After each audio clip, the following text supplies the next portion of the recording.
믿음의 문과 길, 워치만 니. 서문. 믿음. 이제 걸어야 할 길이 있다. 믿음은 그리스도인에게 매우 익숙한 용어이지만 막상 그것을 설명하는 데에는 어려움을 느낀다. 왜냐하면 믿음은 교리라기보다는 체험이기 때문이다. 히브리서의 기자는 믿음이 무엇인가에 대해 간단히 정의한다. 믿음은 바라는 것들의 실상이요 보지 못하는 것들의 증거니. 히브리서 11장 1절. 실상이란 어떤 것을 실제화한다는 뜻이다. 사람은 눈으로 물체를 보고 코로 냄새를 맡으며 귀로 소리를 듣는다. 이와 마찬가지로 그리스도인은 믿음으로 바라는 것들을 실제화한다. 모든 영적인 것들은 오직 믿음을 통해서만 실제가 된다. 믿음이 없다면 우리는 결코 하나님의 창조의 목적과 인생의 의미를 알 수 없고 예수 그리스도께서 이 땅에서 이루신 역사와 성령께서 현재 우리 안에서 하고 계시는 일을 알 수 없다. 또한 믿음으로 의롭다함을 받는 것이나 거룩하게 되는 것 등을 알 수 없다. 그러므로 믿음은 하나님의 마음의 갈망을 이해하고 그리스도인의 생활의 기초를 닦고 생명이 성장하는 데 관건적인 요소로 하지 않을 수 없다. 이 책의 저자는 1장에서 믿음의 문과 길에 대해 말한다. 믿음은 우리가 길을 가는 원칙이다. 믿음에는 두 가지 작은 원칙이 있기 때문에 믿음은 이 두 가지 원칙의 지배를 받는다. 믿음은 하나의 문이자 길이다. 영적인 체험이 있는 사람이라면 믿음에는 믿는 것과 의지하는 것, 두 방면이 있다는 것을 알 것이다. 믿음에는 행위와 태도의 차이가 있다. 한 번의 믿음이 바로 관문을 통과하는 것이다. 이것에 이어서 오랫동안 의지하는 것이 바로 진보이다. 한 번 전일하게 믿음의 행위를 갖는 것이 바로 문으로 들어가는 것이다. 이후에 믿음의 태도를 지키는 것이 바로 길을 걷는 것이다. 만일 믿는 이가 어떤 일에서 하나님을 믿는다면 그는 먼저 전일한 믿음의 행위를 가져야 한다. 하나님을 참되고 전일하게 믿은 후에야 비로소 믿음의 길을 갈 수 있다. 2장은 하나님의 구속의 방면을 다룬다. 왜 하나님은 믿음을 통해서만 사람들에게 은혜를 주시며 매우 순종적이고 선을 잘 행하는 사람에게는 그다지 많은 방면의 은혜를 주시지 않는가? 이것을 알기 위해서는 하나님의 구속의 네 단계를 알 필요가 있다. 먼저는 하나님께서 그리스도를 통하여 구속을 이루셨음을 아는 것이다. 둘째는 하나님께서 말씀을 통해 그분이 이루신 것들을 우리에게 알리시는 것이다. 셋째는 사람이 하나님의 말씀을 믿는 것이고, 넷째는 성령이 그리스도께서 이루신 것들을 믿는 사람에게 이루어 주시는 것이다. 하나님은 그리스도 안에서 구속을 이루시고 말씀을 통해 그것을 우리에게 알려주셨지만 우리가 믿지 않는다면 성령은 그 모든 것을 우리에게 실제가 되게 하실 수 없다. 3장은 믿음과 행위와의 관계를 제시한다. 저자는 만일 우리가 어떤 일에서 하나님을 믿는다면 그 일에 대해 믿음의 행위를 가져야 한다고 말하며 믿음의 행위가 따르는 것은 자연스러운 것임을 강조한다. 예를 들면 집에 불이 난 것을 믿는 사람은 여전히 방 안에서 태평히 앉아 있을 수 없다. 그렇지 않다면 그는 집에 불이 난 것을 믿지 않는 것이다.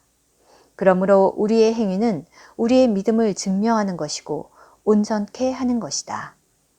4장은 두 방면의 진리, 곧 객관적인 진리와 주관적인 진리를 말한다. 객관적인 것은 아들이 우리를 위해 이루신 것이고 주관적인 것은 성령이 우리 안에서 이루신 것이다.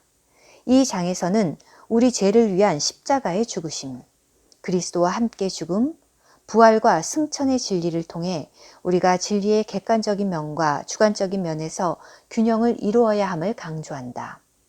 그리고 성경의 원칙은 항상 객관적인 것이 먼저이고 주관적인 것이 나중이라는 것. 먼저 그리스도께서 이루신 역사가 있은 다음 성령의 인도가 있다는 것을 지적한다. 이러한 순서를 따를 때 진정한 성장이 있을 것이다. 5장에서는 성령의 중요성을 강조한다. 만물의 창조가 하나님의 영의 운행하심으로 된 것이고 예수님의 잉태도 성령으로 된 것 같이 우리 그리스도인이 진리를 얻는 것에 있어서나 하나님의 일을 함에 있어서 성령으로 해야 하며 성령이 없이 행한 모든 것은 무익한 것임을 지적한다. 사람의 지혜로 행한 일은 다른 것에서는 성사될 수 있을지라도 아무런 영적 가치가 없다. 하나님의 손에서는 아무 유용성이 없다. 참되게 하나님께 속한 일은 오직 성령만이 하실 수 있다. 우리 사람이 그분께 지위를 더 내어드릴수록 성령의 능력은 더욱 뚜렷하게 나타난다. 성령이 5분간 역사하시는 것이 우리가 100년간 수고하는 것보다 더욱 영적인 유용성이 있다. 마지막 6장은 그리스도인에게 한 가지 중요한 실행을 말한다. 그것은 바로 아침에 일찍 일어나는 것이다. 저자는 그리스도인의 생명의 성장에 있어서 죄를 자백하는 것이 중요하듯 아침에 일찍 일어나는 것도 중요하다고 말한다. 또한 아침에 일찍 일어나는 것의 목적과 유익, 신구약에 있는 본들을 상세하게 설명한다. 부디 이 귀한 내용들이 독자들의 참된 생명의 성장을 가져오며 하나님의 갈망인 그리스도의 몸의 건축을 가져오기 바란다. 1장 문과 길. 마태복음 7장 13, 14절. 좁은 문으로 들어가라. 멸망으로 인도하는 문은 크고 그 길이 넓어 그리로 들어가는 자가 많고 생명으로 인도하는 문은 좁고 길이 협착하여 찾는 이가 적음이니라. 오늘 나는 마태복음 7장 13, 14절을 해석하지 않고 여러분에게 다만 그리스도인의 노정이 어떤 것인가를 보여주고자 한다. 마태복음 5, 6, 7장은 그리스도인들에게 주신 말씀이다. 그리스도인에 대한 성경적인 가르침은 오늘 나의 부담이 아니기 때문에 이것은 말하지 않겠다. 나는 다만 마태복음 7장 13, 14절을 빌어 나의 제목으로 삼을 따름이다. 이 두 구절은 두 가지 큰 원칙, 즉 문으로 들어가는 것과 길을 가는 것을 말한다. 문으로 들어가는 것만 주의하고 길을 가는 것을 주의하지 않는 것은 치우친 것이다. 길 가는 것만 주의하고 문으로 들어가지 않는 것도 치우친 것이다. 하나님은 모든 그리스도인 앞에 하나의 문과 길 또는 길과 문을 예비하셨다. 그렇지 않으면 균형이 잡히지 않게 된다. 형제 자매들이여, 문으로 들어간다는 것은 무슨 뜻인가? 문으로 들어간다는 것은 바로 하나의 관문을 통과한다는 뜻이다.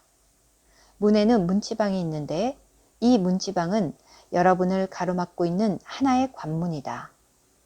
여러분이 그것을 넘어서면 문으로 들어가게 된다. 곧 전에 여러분이 보지 못했던 영역 안으로 들어가게 되는 것이다. 이 문지방이 얼마나 높든지 여러분이 넘어서 문 안으로 들어서는 데에는 5분도 채 안 걸린다. 또한 넘어갈 때 즉시 뚜렷한 차이가 있게 된다. 여러분이 문에 들어선 후와 들어서기 전에 크나큰 차이가 있다. 5분 전에 여러분은 세상에 있었으나 5분 후에는 다른 세계에 있게 된다. 전에 여러분은 문 밖에 있었으나 이제는 문 안에 있게 된다. 문으로 들어가는 것은 다름이 아니라 가장 짧은 시간 내에 가장 큰 분별을 갖는다는 뜻이다. 바꾸어 말하면 가장 짧은 시간 내에 가장 큰 관문을 통과할 때 상황은 즉시 크게 달라진다. 가령 여러분이 공원 밖에 있다면 여러분이 볼 수 있는 것은 모래나 기차뿐일 것이다. 그러나 공원 안으로 들어선 순간 여러분은 천지 차이를 느끼게 된다. 그리스도인은 통과해야 할 관문이 있을 뿐 아니라 또한 가야 할 길이 있다. 길은 길기 때문에 오랜 시간 동안 걸어가야 한다. 그러나 문으로 들어가는데 긴 시간이 필요한가? 아니다. 한순간이면 된다. 문으로 들어가는데 시간이 더 많이 드는가? 아니면 길을 가는데 시간이 더 많이 드는가? 당연히 길을 가는데 더 많은 시간이 든다. 문으로 들어가기만 하고 아직 길을 걷지 않은 사람은 균형이 잡히지 않은 사람이다. 문으로 들어간 후에는 또한 한 걸음씩 앞으로 나아가야 한다. 길을 간다는 것은 점점 진보하고 한 걸음씩 앞으로 나아간다는 것이다. 문으로 들어가는 데에는 한 걸음이면 족하나 길을 가는 것은 한 걸음으로 다 갈 수 없고 오랫동안 한 걸음씩 걸어야 한다.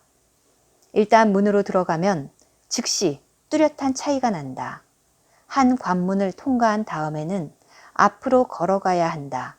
아마 100보를 걸은 후에 또 하나의 관문을 통과하게 될지도 모른다.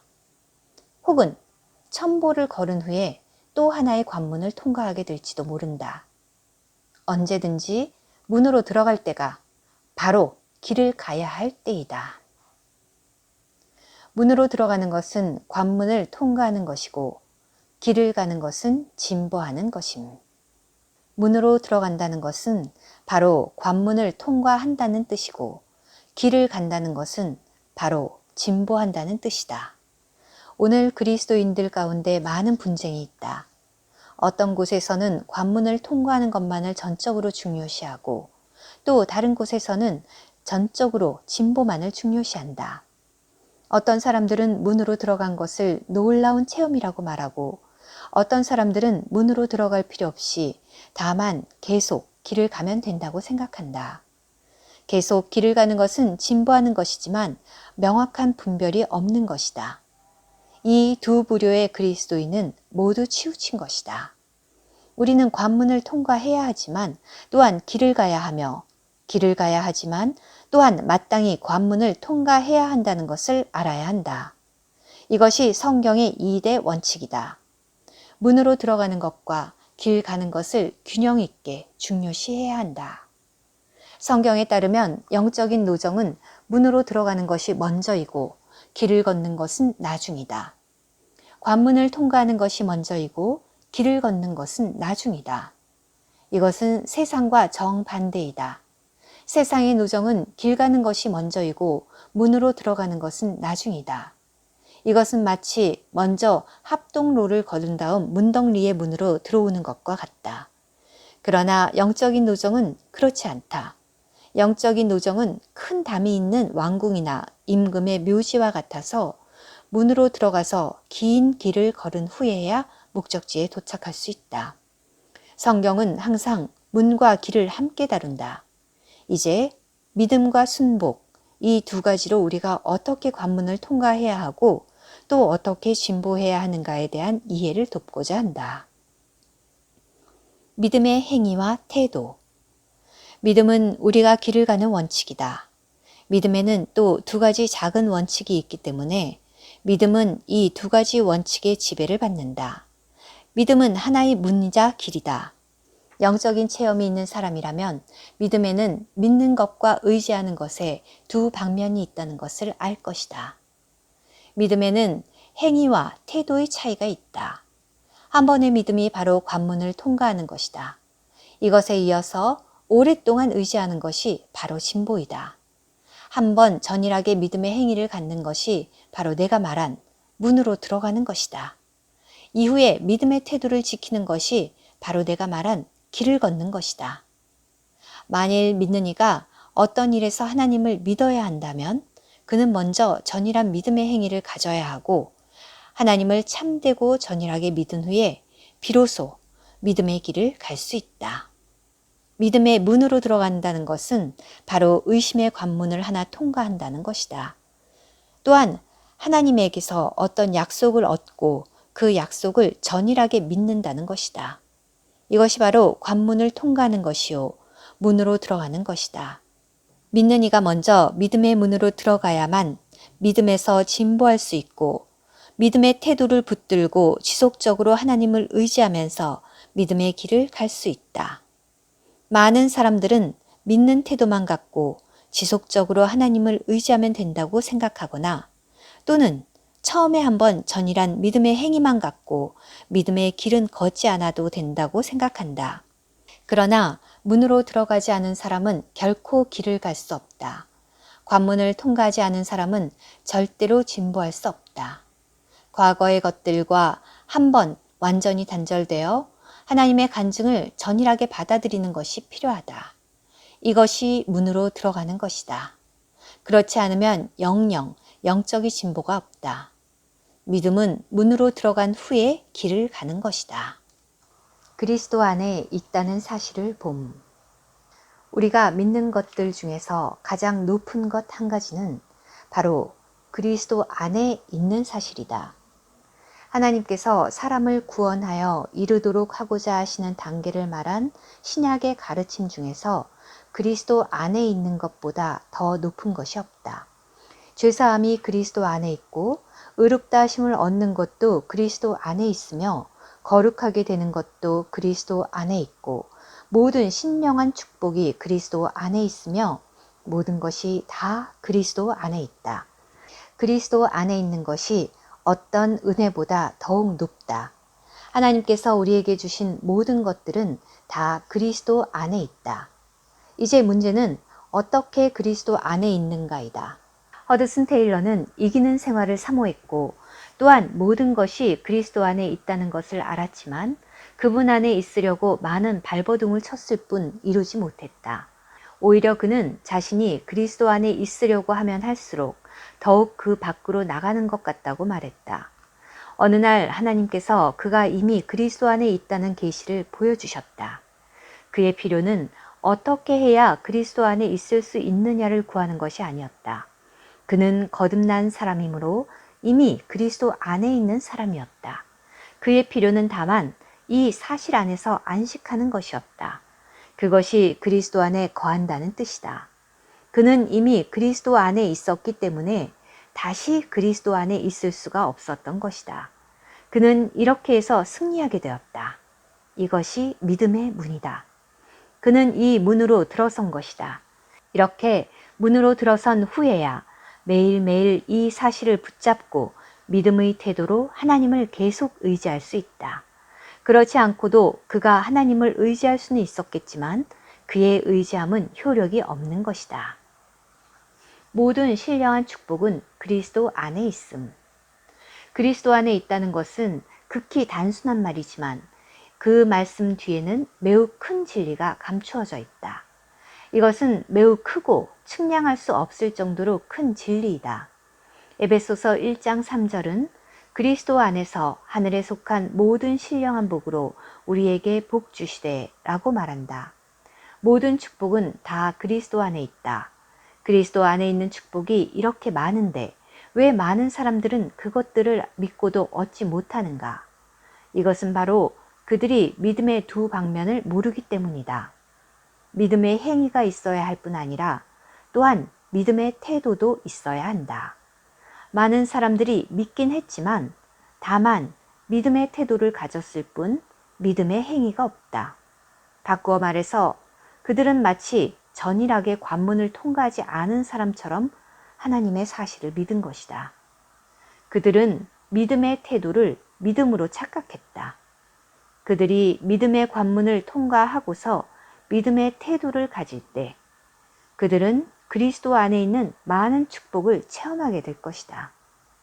이것은 관문을 통과한 날 모든 것을 다 얻었다는 말인가? 물론 관문을 통과하면 모든 것을 다 얻게 된다. 그러나 모든 것을 다 체험했는가는 또 다른 문제이다. 우리가 어떤 화원에 들어섰다 하자.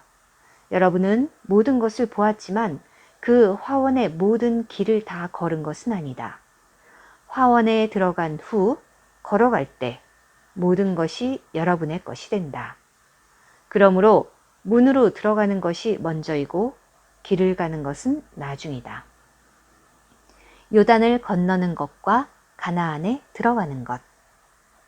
하나님께서 이스라엘에게 요단강을 건너라고 하시기 전에 먼저 여호수아에게 다음과 같이 말씀하셨다.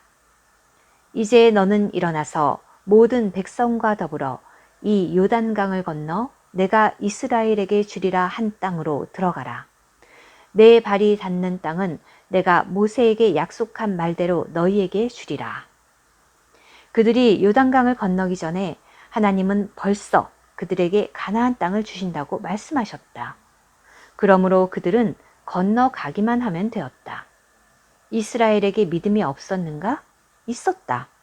믿음이 없는 사람들은 이미 광야에서 죽었고 이제 가나안에 들어갈 수 있는 자들은 다 믿음이 있는 자들이다. 그들은 하나님의 말씀을 붙잡고 요단강을 건넜다. 그들은 하나님의 말씀을 붙잡고서 오늘 이후로 가나안 땅은 이제 우리 것이다. 다만 요단강을 건너 땅을 얻기만 하면 된다고 말하는 듯하다. 그들이 요단강을 건넜다고 해서 모든 땅을 즉시 받았는가? 사탄은 그렇게 하도록 허락하지 않았다. 여리고 성의 성벽은 여전히 높고 성문은 여전히 굳게 닫혀 있었다. 만일 우리였다면 아마 돌아가서 하나님께 이렇게 말했을 것이다. 하나님, 당신이 가나안 땅을 우리에게 주셨다고 하셨기에 이미 강을 건넜습니다. 그런데 여리고 성의 성벽은 이렇게 높고 성문은 꽉 닫혀 있으니 당신의 말씀은 헛된 것이 아닙니까? 그러나 그들은 이렇게 말하지 않았다. 그들은 하나님의 말씀을 의지하여 하나님의 약속을 붙잡고 오늘 성을 한 바퀴 돌고 이튿날 다시 성을 한 바퀴 돌며 6일 동안 이렇게 행하고 나서 7째 날에 성을 7번째 돌고 여호와께서 성을 자기들에게 맡기셨음을 알고 외치자 여리고 성이 무너졌다. 이때부터 그들은 한 성 한 성을 얻었다. 물론 그들에게도 실패가 있었고 가나안의 7족속을 다 쫓아내지는 않았지만 대부분의 성을 다 탈취하였다. 아버지의 계약서.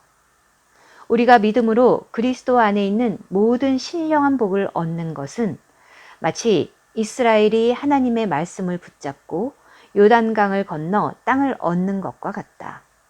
이것은 마치 망명한 아버지가 각종 계약서가 들어있는 서류를 아들에게 줄 때 아들이 계약서에 기록된 것에 따라 전토를 찾아 그의 산업을 관리하는 것과 같다.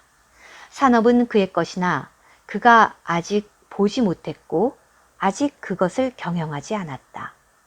이제 다만 계약서에 쓰인 것에 따라 조사하고 경영하면 된다. 계약서를 받는 것이 바로 믿음의 행위, 하나의 관문이요. 계약서에 따라 누리는 것이 바로 믿음의 태도, 즉 진보이다. 하나님은 너와 모든 백성은 이 요단강을 건너라고 하셨다. 이것이 믿음의 관문이다. 이 관문을 통과한 다음 한 성을 지나면서 다른 한 성을 멸하는 이것이 바로 길을 가는 것이다. 하나님의 말씀에 근거하여 한 성을 취하고 또 한 성을 취하는 이것이 바로 믿음의 길이다. 만일 여러분이 신약 성경을 읽는다면 그리스도 안에 있는 모든 것이 여러분의 것임을 보게 될 것이다. 만일 여러분이 자신은 아무것도 소유하지 않았다고 생각한다면 아직 통과하지 못한 것이다. 믿음의 관문을 통과한 적이 없다면 여러분은 영영 믿음의 길을 갈 수 없고 여러분의 영성도 영영 진보할 수 없다. 여러분이 믿음의 교리를 아무리 많이 들었어도 소용이 없다. 여러분은 반드시 관문을 통과하여 하나님이여 당신께 감사드립니다. 당신은 이미 가나안 땅을 내게 주셨으므로 이 땅은 내 것입니다. 라고 말해야 한다. 여러분은 반드시 계약서를 붙잡고 땅을 가져야 한다. 땅이 여러분의 것인지 아닌지 한번 보고 나서 가지려고 하지 말라. 땅은 이미 여러분의 것이므로 다만 가서 취하라. 간구와 계시. 첫째는 관문을 통과하는 것이다. 계약서를 가지고 하나님께서 그리스도 안에서 우리에게 주신 모든 축복을 보는 것이 바로 믿음의 관문을 통과하는 것이다. 가령 어느 날 여러분이 한면으로 시기와 교만과 정욕이 있고 또 한면으로 사랑이 사라지고 겸손도 없고 온유함도 없다고 느꼈다 하자. 그래서 여러분은 주님께 구원해 주시도록 1번, 2번, 심지어 10번이나 구할 것이다. 어느 날 주께서 그리스도 안에 있는 풍성을 여러분에게 계시할 때 여러분은 그런 구함이 어리석었다는 것을 보게 될 것이다. 하나님은 여러분에게 내 은혜가 내게 족하도다 라는 말씀을 보여주실 것이다. 여러분은 간구할 필요가 없다. 주님은 그분이 거룩함이요 그분이 온유요 각양 은혜가 충만한 분이라고 말씀하신다. 모든 것이 그리스도 안에 있다. 여러분이 하나님에게서 그리스도 안에 있는 풍성을 보아야만 관문을 통과할 수 있다. 그런 다음에야 비로소 갈수록 그리스도 안에 있는 은혜를 더 많이 체험할 수 있다. 스팍스 씨는 하나님께서 귀히 쓰신 종이다. 일생 동안 그가 가장 귀히 여겼던 진리는 바로 그리스도 안에이다. 그의 일생의 전환기는 하나님께서 그의 눈을 열어 그가 그리스도 안에 있는 풍성을 보도록 한 데에서 시작되었다. 하나님은 그에게 그가 그리스도 안에 있는 풍족함을 잊어버린 가난한 부자라는 것을 알게 하셨다. 형제자매들이여, 우리는 반드시 그 관문을 통과해야 한다. 하나님께서 지혜와 계시의 영으로 우리 눈을 여사 우리가 그리스도와 하나임을 보게 하시기 바란다. 화를 내는 문제. 그렇다면 여러분이 그리스도와 하나라는 것을 본 이후로 다시는 화를 내지 않고 질투하지 않는가? 이후로는 온유도 생기고 사랑도 있게 된다는 말인가? 내가 여러분에게 말하거니와 마귀는 가나안 사람과 같이 단계마다 여러분을 대적한다. 만일 여러분이 그리스도의 승리 안에 서 있지 않는다면 실패하게 된다. 무릇 믿음의 관문을 통과하지 않은 사람은 영영 믿음의 길을 갈 수 없다. 하나님께서 여러분의 눈을 여실 때 여러분은 그리스도 안에 있는 풍성을 보게 될 것이다. 마귀는 여러분을 시험하면서 이렇게 물어볼 것이다. 너는 모든 축복이 다 그리스도 안에 있다고 말했는데 어찌 아직도 화를 내고 연기가 나느냐? 모든 축복이 다 내 것이라고 하였는데 현재 내가 가지고 있는 것이란 하나도 없지 않느냐? 내가 얻은 계시는 참된 것이 아니고 다만 너를 속이기 위한 것이다. 하나님께서 가나안 땅을 네게 주셨다 하셨는데 어찌 여리고 성은 그리 높고 문은 꽉 닫혀 있느냐? 내가 어떻게 가나안 7 족속을 쫓아낼 수 있겠느냐? 하나님께서 한 말은 다 거짓이고 헛된 것이다. 너는 요단강 동쪽으로 돌아가는 편이 낫다. 우리는 요단강만 건너고 여리고성을 돌지 않는 것은 믿음의 문에만 들어서고 아직 믿음의 길을 가지 않은 것임을 알아야 한다. 요단강만 건너고 여리고성을 돌지 않으면 영영 여리고성을 무너뜨릴 수 없다. 믿음의 문에만 들어서고 믿음의 길을 가지 않는 사람은 영영 영적인 진보를 가질 수 없다. 모든 그리스도인의 영적 체험은 다 믿음의 길을 걷는 것이다. 사탄은 여러분이 여러분의 물건을 집으로 운반하도록 그리 쉽게 손을 풀어놓지 않는다. 여러분은 이미 모든 것이 그리스도 안에 있다는 것을 듣고 보았을 것이다. 그러나 얼마 안 가서 사탄은 여러분에게 사랑이 내 것이 아니요 온유도 내 것이 아니며 내게는 한 가지도 없다 라고 말할 것이다. 이럴 때 여러분은 내 것이 아니니 집으로 돌아가자고 말할 것인가? 아니다. 여러분은 땅 주인처럼 계약서를 가지고 산업을 얻어야 한다. 계약서에 동쪽은 어디까지, 서쪽은 어디까지, 남쪽은 어디까지, 북쪽은 어디까지 라고 쓰인 땅을 가서 관리하라. 구할 필요도 없고 다툴 필요도 없이 다만 계약서를 꺼내서 한번 연락하기만 하면 된다. 이 계약서는 붉은색이고 관청에 인이 찍혔으므로 사탄은 어떻게 할 수 없다. 어떤 시험이 올 때 여러분은 상황에 적절한 성경 말씀을 인용해야 한다. 성질이 나올 때 성질을 처리하는 구절을 사용하고 사랑을 처리할 땐 사랑에 관한 구절을 사용하라. 찾아낸 후에는 하나님께서 이것을 여러분의 산업이라고 말씀하셨기 때문에 이것이 여러분의 산업이라고 선포하라. 사탄에게 너는 거짓말쟁이다. 물러가라. 라고 명하라. 믿음을 사용하여 그리스도의 은혜로 사랑할 수 있고 온유할 수 있다고 말하라. 옮겨져야 할 것은 믿음이 아니라 성질과 산이다. 믿음과 성질, 둘 중 하나가 무릎을 꿇고 항복하게 된다. 옮겨져야 할 것은 믿음이 아니라 산이다. 믿음으로 선다면 어떤 높은 성도 넘어뜨릴 수 있다. 이스라엘이 몇십 개의 나무지팡이로 싸웠는가? 아니다. 그들에게는 한 개의 나무지팡이도 없었다. 그들은 다만 성을 한번 돌고 돌아가고 다음날 다시 한번 돌고 돌아가고 연달아 6일간 그렇게 하였다. 여리고 사람들이 보기에 이것은 어린애 장난 같았다. 일곱째 날에 일곱 번째 성을 돌고는 믿음으로 여리고 성이 무너지리라, 여리고 성이 무너지리라 고 외쳤다. 어떤 그리스도인은 믿음의 관문을 통과는 했지만 아직 믿음의 길을 가지 않았다.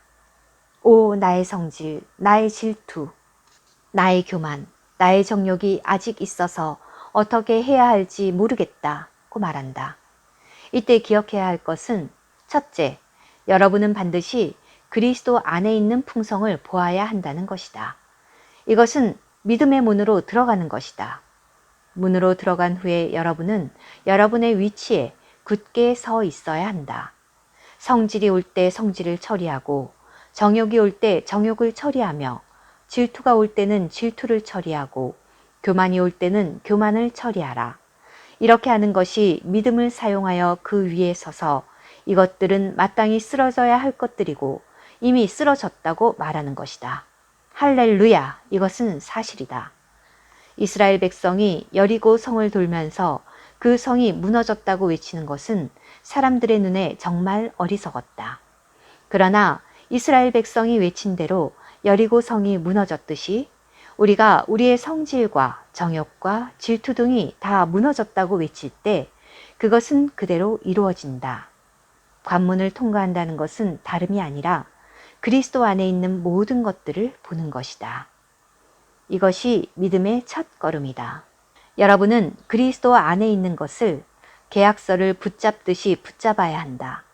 만일 여러분이 한번 성질을 내고서 여러분이 끝났다고 말한다면 그것은 악한 자의 장난이다. 너희가 죽었고, 골로새서 3장 3절은 너희가 죽었고 라고 말한다.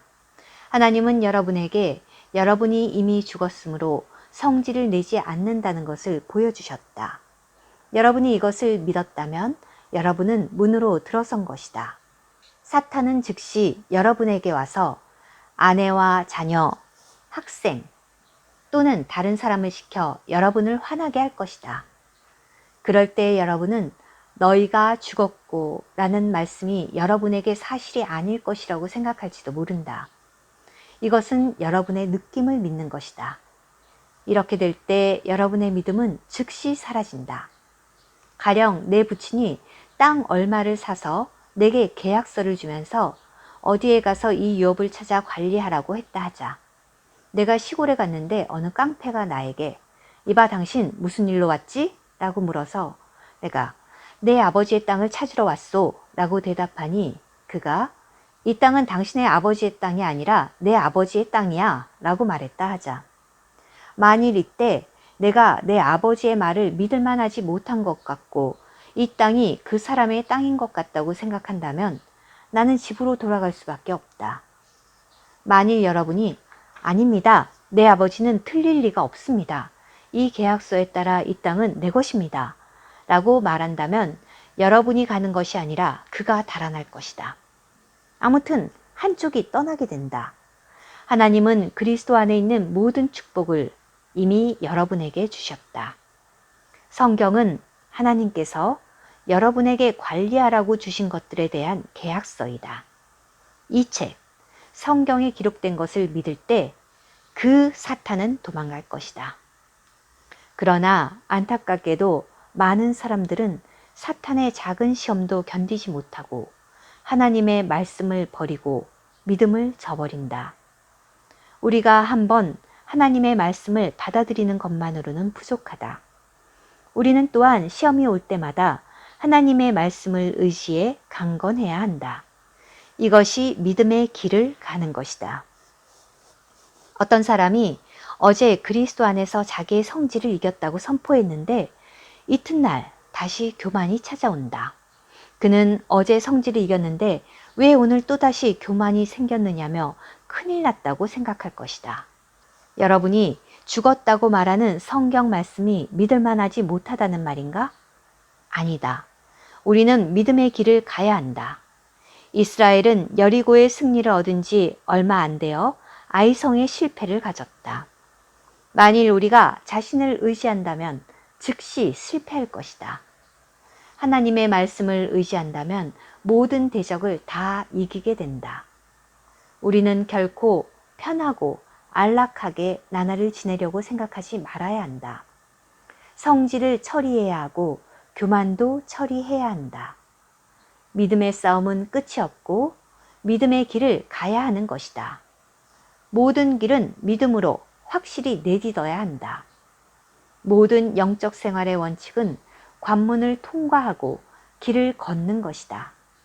전에는 신령한 복이 다 그리스도 안에 있다는 것을 알지 못했지만 오늘 이것을 보았다면 이것이 바로 관문을 통과하는 것이다. 관문을 통과한 후의 모든 걸음은 하나님께서 여러분에게 보여준 말씀 위에 서 있는 것이어야 한다. 이것이 길을 걷는 것이다. 이 두 방면을 모두 중요시해야 한다. 대체로 관문을 통과하지 않은 사람은 길을 가지 못하게 된다. 만일 관문을 통과하고도 게을러 전진하지 못한다면 길을 가지 못하고 진보하지 못하게 된다.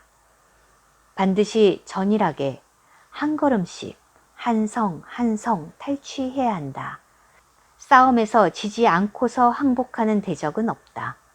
영적인 싸움은 우리가 반드시 거쳐야 할 것이다. 순복의 문과 길. 순복에도 문과 길이 있다. 순복도 먼저 문으로 들어가야 비로소 길을 갈 수 있다. 내가 만난 두세 자매는 순복하기가 아주 어렵다고 했다. 다른 자매들에게는 순종이 다 쉬운 일 같지만 자신에게는 순종하라는 것이 온 세상의 고통을 다 삼키라는 것과 같다고 말했다. 그때 나는 그 자매에게 자매는 순복의 문에 들어서지도 않았는데 어찌 순복의 길을 갈 수 있겠는가 라고 물었다.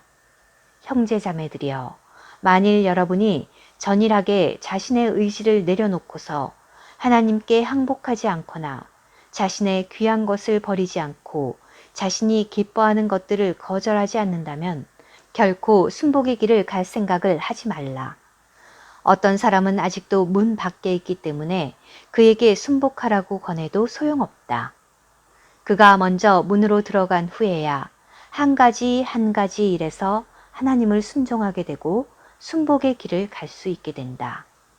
내가 알고 있는 성경학교 교장은 전일하게 그 관문을 통과하여 철학 박사 학위를 내려놓았다. 만일 여러분이 내게 일생 동안 나를 도운 사람이 몇 명이나 되느냐고 묻는다면 나는 그 교장이 그중 한 사람이라고 말하겠다. 그가 순복의 관문을 통과하면서 얼마나 많은 사람들을 도왔는지 모른다. 여러분은 한 번이라도 여러분의 과거와 단절된 적이 있는가? 과거 여러분의 강팍함과 단절된 적이 있는가? 한 번이라도 과거에 여러분의 영광을 구하려 했던 마음과 단절된 적이 있는가? 만일 이런 단절이 없다면 여러분은 아직 문에 들어서지 않았기 때문에 아직 순복의 길을 가지 않은 것이다. 어떤 사람이 리브가에게 당신은 이 사람과 함께 갈 것이냐? 라고 물었을 때 리브가는 간다고 말했다.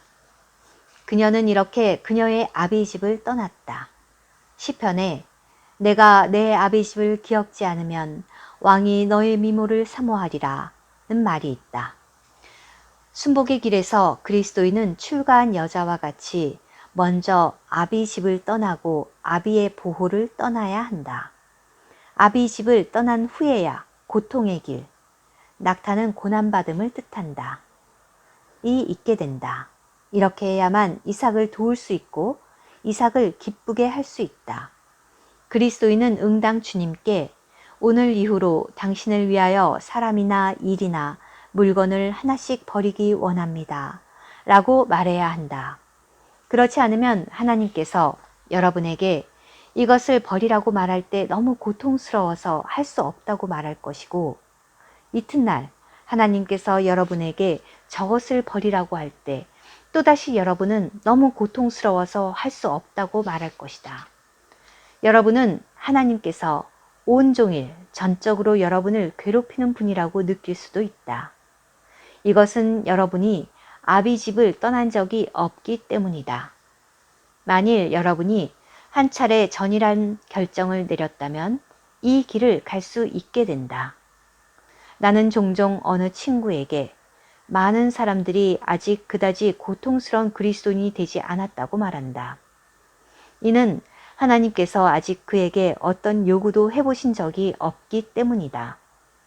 또한 많은 그리스도인은 너무 지나치게 고통스러워만 하고 충분히 즐거워하지 않는데 이건 역시 썩 좋지 않은 것이다. 우리는 지극히 고통스러운 시간 안에서 넘치는 기쁨을 가져야 한다. 많은 그리스도인은 하나님께서 그들에게 어떤 요구를 하시는지도 모른다. 만일 형제자매들이 아직도 하나님께서 여러분에게 요구하시는 것이 무엇인지, 하나님께서 여러분에 대해 갖고 있는 소망이 무엇인지, 이런저런 일에 대해 하나님께서 어떤 뜻을 가지고 계신지를 모르고 여러분에게 임한 모든 일을 이상하게 여기기만 한다면 여러분은 아직 순복의 문에 들어서지 않은 것이다. 여러분은 한 차례 하나님께 하나님이여, 오늘 이후로 나 자신의 뜻과 소망과 웅지를 한 곳에 제쳐두고 그것들과 단절되기 원합니다. 라고 말해야 한다. 그렇지 않으면 하나님은 여러분에게 요구하지 않으실 것이다. 만일 리브가가 아직 출가하지 않았다면 이삭을 전혀 모르는 여자에게 무엇을 요구할 수 있겠는가? 만일 우리가 하나님께 전일하게 순복한 적이 없다면 하나님은 여러분에게 동전 하나도 요구하지 않으실 것이다. 만일 여러분이 양심 때문에 돈을 바치려 한다면 그것은 다만 여러분의 양심으로 행한 것이지 하나님의 요구가 아니다. 만일 여러분이 순복의 길을 가기 원한다면 반드시 헌신의 관문을 통과해야 한다. 오늘 여기에 있는 형제나 자매에게 영적인 진보가 없는 이유는 길 가는 것을 시작도 하지 않았기 때문이다. 우리는 반드시 모든 것을 하나님께 맡겨야 한다. 이것은 중요한 것이다. 만일 이런 관문을 통과하지 않았다면 이런 길을 가려는 꿈도 꾸지 마라. 우리가 구속을 받았을 때 이미 하나님께 속하게 되었다. 그러나 체험에서 우리가 하나님께 속하는 것은 헌신에서 시작된다. 오늘 이미 헌신하여 하나님께 드린 사람이 얼마나 있는가? 하나님께서 여러분의 어떤 것을 만질 때 여러분은 순종하는가? 하나님께서 여러분에게 요구하시는 것을 두려워하지는 않는가? 친구여, 여러분이 두려워하는 그 점이 바로 하나님께서 여러분에게 요구하는 것일 수도 있고 그렇지 않을 수도 있다. 여러분이 생각하기 싫고 만지기도 싫고 회피하는 것을 그냥 통과시키지 말라. 그것이 하나님께서 여러분에게 요구하시는 것이요, 여러분에게 말씀하려고 하시는 것인지도 모른다. 여러분에게 임한 많은 문제를 통해 성령은 계속 여러분 속에서 움직이신다. 그러나 여러분은 그런 음성을 피하려고 생각하기 싫어하거나 계속 도망하려고 할 것이다. 혹은 일부러 다른 말을 하거나 다른 일을 하려고 하거나 성경을 읽으려 할 것이다. 하나님은 복음을 전하라고 많은 사람들을 부르고 계시지만 그들은 도망가려고 할 것이다. 어떤 사람에게 하나님은 금전에 대한 동기가 틀렸다고 말씀하시고 어떤 사람에게는 어떤 사람과의 관계가 잘못되었다고 말씀하시고 또 어떤 사람에게는 그가 교회 안에서 잘못된 위치에 서 있다고 말씀하실 것이다. 이렇게 한번 하나님께서 만지시는 것은 얼마나 고통스러운 일인지 모른다. 그러나 이렇게 하나님께서 한번 만지시는 것은 가장 합당하고 복된 일이다.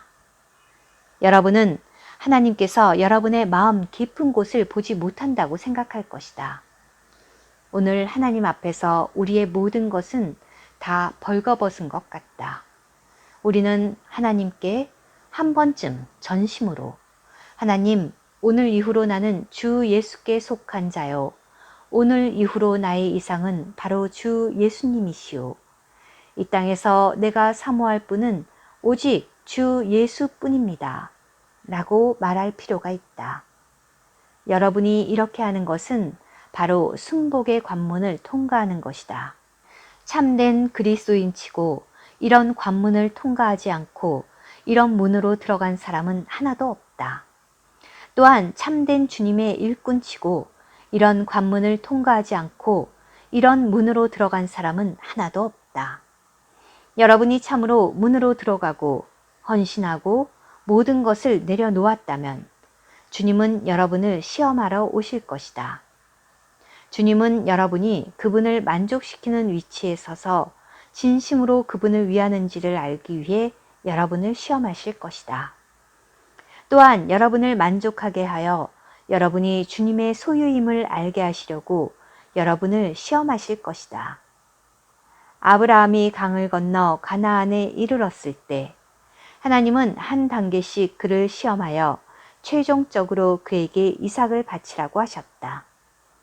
하나님은 그분이 아브라함을 사랑하고 또한 아브라함이 하나님을 사랑한다는 것을 증명하기 원하셨다. 관문을 통과한 다음 하나님께서 여러분에게 남몰래 사랑하고 사모하는 어떤 것을 거절하라고 하실 때 여러분이 충성스럽다면 그것을 거절할 것이다. 만일 여러분이 충성스럽지 않다면 십자가를 볼 때 억울하게 배회하는 길을 가게 될 것이다. 오늘 너무 많은 그리스도인이 배회하며 길을 가고 있다. 하나님께서 그에게 요구하실 때 그는 길을 돌아서 걷는다. 이렇게 할 때 그의 길은 길어진다. 만일 여러분이 충성스럽다면 여러분의 길은 짧아질 것이다. 만일 여러분이 충성스럽지 않고 길을 돌아간다면 여러분의 길은 더 길어질 것이다. 오늘 나의 목적은 다름이 아니라 다만 모든 이가 믿음이나 순복의 첫걸음은 문으로 들어가는 것이고 그 다음이 길을 가는 것이라는 것을 보도록 하는 것이다.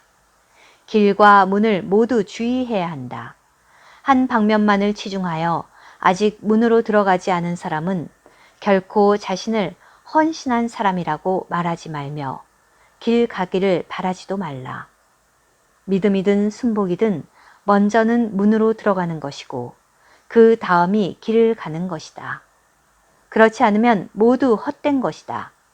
여러분이 믿음과 순복의 교리를 아무리 많이 말해도 헛된 것이고 믿음과 순복의 교리를 아무리 많이 들었을지라도 여전히 공허한 것이다.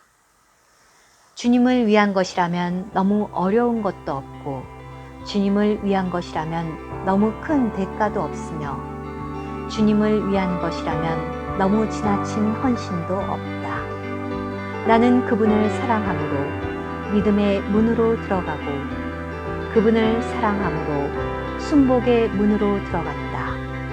나는 그분이 신실한 분이므로 믿음의 길을 가고 그분에게 사랑이 있으므로 순복의 길을 간다. 의인의 길은 웃는 햇볕 같아서 점점 빛나서 원만한 광명에 이른다.